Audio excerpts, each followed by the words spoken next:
Dredge plume. The waters of Onslow in the Pilbara region of northwest Australia are the areas most affected by sediment plumes caused by dredging related to the Wheatstone dredging project. Increased turbidity caused by dredging reduces the amount of light reaching the benthic habitat for primary productivity. Ship-based satellite remote sensing platforms has provided coastal managers with tools and capabilities to effectively monitor the coastal environment at spatial and temporal scales, which the traditional in-situ-based observation methods could not.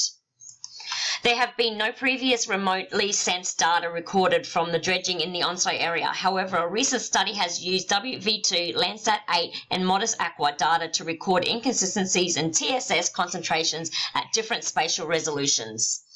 Suspended soil particles less than 2 millimeters are the smallest identifiable features detectable in the observable area that extends over 331 square kilometers.